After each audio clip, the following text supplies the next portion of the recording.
See, the week gone by, in a sense, just re-established the obvious, which is that global cues are settled, geopolitical concerns are behind us. But record highs for the broader markets. I mean, I know we've been moving in that trajectory for the past many weeks, but yeah, so more of the obvious got endorsed, which is that right.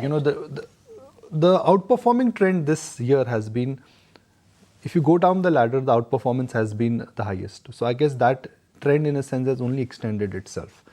If you look at Nifty, frankly, based on last week's price action, whether Wednesday or Thursday or Friday, it was evident that Nifty, in a sense, once again became directionless. Over the weekend, everybody got WhatsApp talking about what happened to the IPO market. So if you really look at the mood point in the market, well, the mood point this week would be centered around the IPO listing.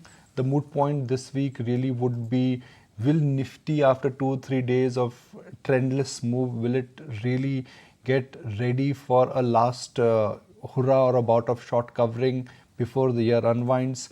And then somewhere markets would also be focusing on the real impact of geopolitical concerns as to how that, in a sense, will it reignite flows, because geopolitical concerns are getting settled. Crude is now definitely below $80 and the dollar index is at a multi-month low. So all these combination of factors now, will this really in a sense kickstart momentum or kickstart that last hurrah which we've been talking about for large cap stocks? Yeah. Having said that, while we are stepping into the fag end of the year, pretty much, there are a lot of key important things to track as well. Of course, we'll have the November series expiry. There'll be tons of D Street listings too, and then the state election outcome as well. Besides, of course, monitorables like dollar and Brent. Yeah, so, Aisha, I think this week everybody would be directly or indirectly, they'll start talking about the outcome of state elections, because while we've learned from the cricket match that semi-final is no benchmark of what happens in final.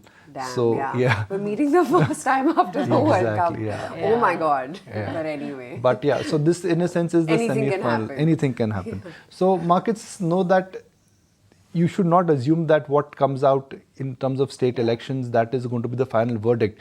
But in terms of a market moot point, well, the moot point really could be there. So if the outcome of the state election is something which markets like, then are we in for a bout of short covering, and are we in for a 200 to a 300 point move on the Nifty, and will Nifty go closer to 320,000 because of the outcome of state election? That very well may be the case. If markets don't like the outcome of state election, then Nifty again automatically will slip back to the lower end of the range. So purely from a market standpoint, it's going to be a 300-400 Nifty swing event, but it's coming at a time when technically Nifty is getting ready for a next breakout, and could this really be the trigger point? So a lot of market mind space would be occupied. A lot of narrative next couple of days would be centered around, okay, what will come in these 4 state elections. But purely from a market standpoint, apart from the Nifty pattern which I prescribed, I think this will come and go.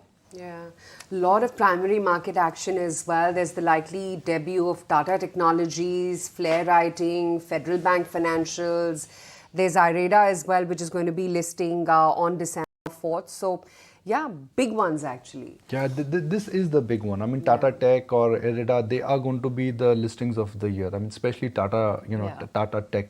You pretty much know that this is not going to be a small pop-up. It's going to be a bumper listing. And after that bumper listing, I definitely feel that the trajectory for Tata Tech, both in the near term and in the short term, I think is trended higher, largely because of A, it's from the Tata stable. B, it's a niche technology company. C, technology stocks, in a sense, if they have a bent of design and engineering, I think they've done rather well for themselves.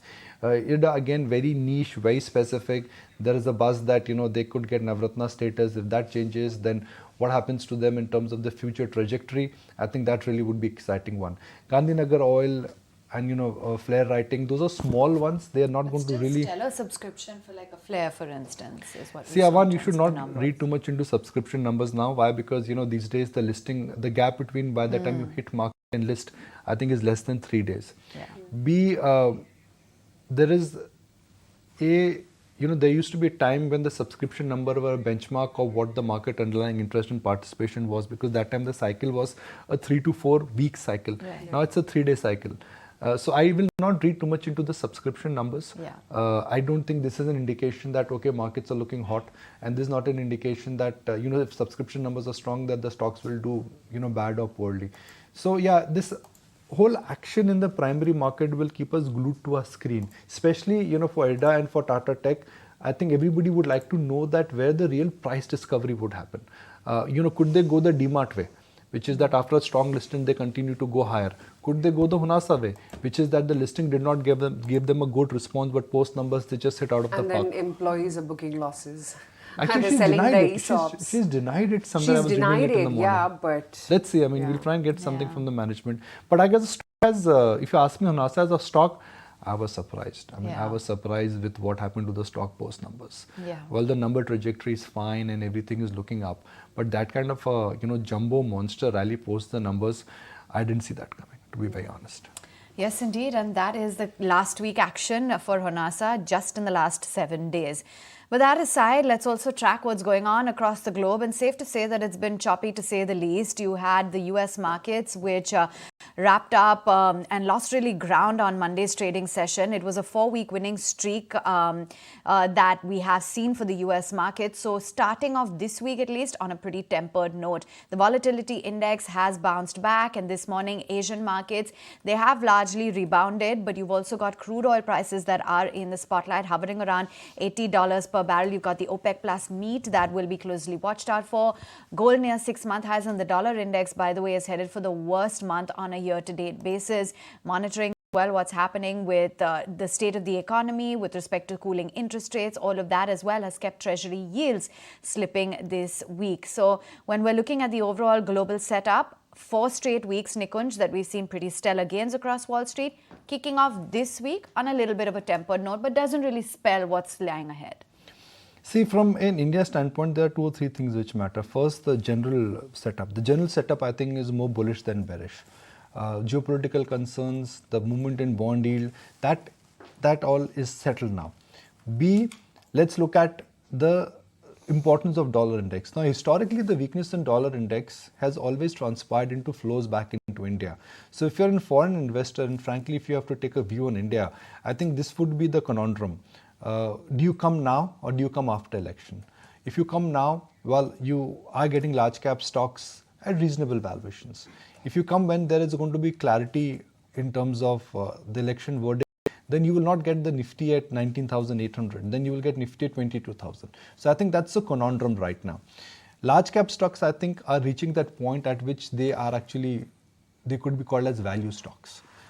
Starting from what Reliance has done in last 3 years versus what Bajaj Finance has done, the kind of returns what you've got from a Biocon, or the fact that a stock like ITC has given no returns from last 6 months. So I think we are reaching that stage where some would argue and say that given that now global markets are stable, the yield is looking settled, things for the large cap stocks may just start looking bright. It may happen sooner than later, it may happen this year, it may happen early next year, it may happen after election, I don't know. But all I'm saying is that for large cap stocks now, the risk reward ratio is quite decent.